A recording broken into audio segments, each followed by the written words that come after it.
Historiquement, EDF nous fournit un réseau électrique sinusoïdal que l'on retrouve dans nos installations domestiques. Il faut que je vous explique cela. Vous regardez la Réussite Academy, je suis coach Alain et je vais vous présenter les caractéristiques de notre réseau électrique, mais avant cela, jingle!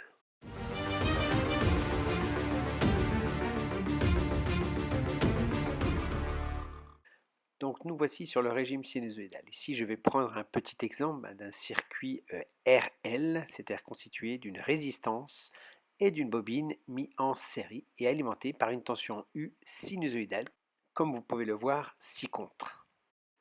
Nous allons tout d'abord définir ce qu'est la période, qui est le temps que met le signal pour se répéter identiquement à lui-même. On dit encore le temps que met le signal pour réaliser un motif.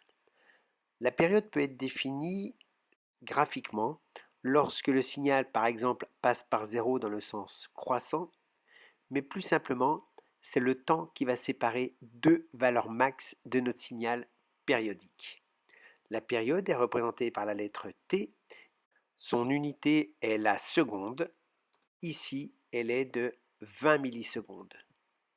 Ensuite, nous allons définir la fréquence, qui s'exprime en Hertz, et f est égal à 1 divisé par la période avec la période en secondes. Ici, nous allons faire 1 sur 20 10 3 puisque la période est de 20 millisecondes, ce qui nous donne une fréquence de 50 Hz. Une fréquence correspond au nombre de motifs que l'on a par seconde.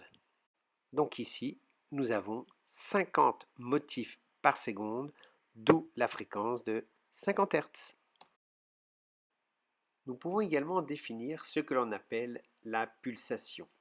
On la note oméga, elle est exprimée en radians par seconde.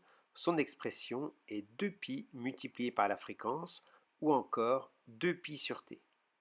Dans notre cas, nous avons 2π fois 50 Hz, ce qui fait 314 radians par seconde.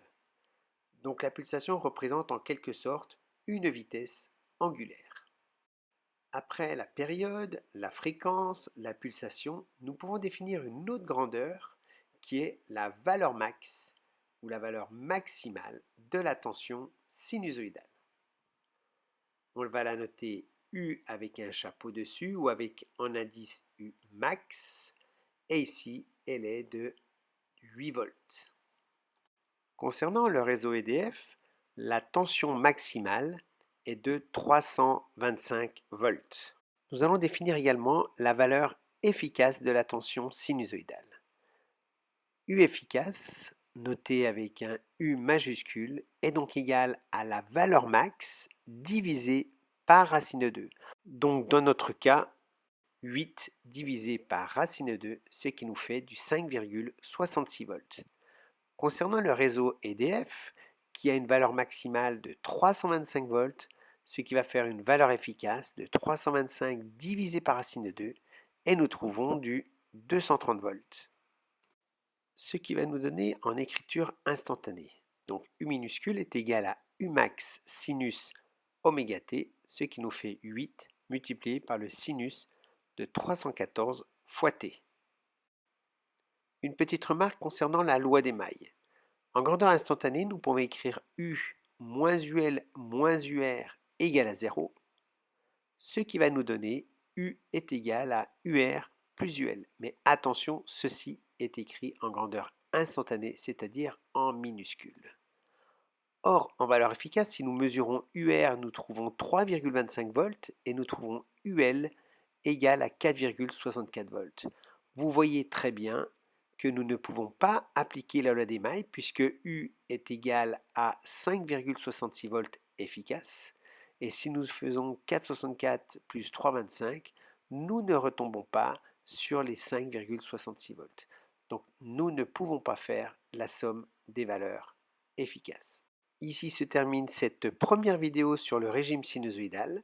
Nous avons donc défini les différentes caractéristiques d'un signal avec sa période t qui s'exprime en secondes, sa fréquence qui est égale à 1 sur t qui s'exprime en hertz, sa pulsation qui s'exprime en radians par seconde qui est égale à 2πf, sa valeur max qui est en volts, sa valeur efficace qui est égale à Umax sur racine de 2. Je vous dis à très bientôt sur la Réussite Académie, la chaîne qui vous permettra de réussir vos études. Et n'oubliez pas de mettre un petit pouce bleu. Merci et à très bientôt.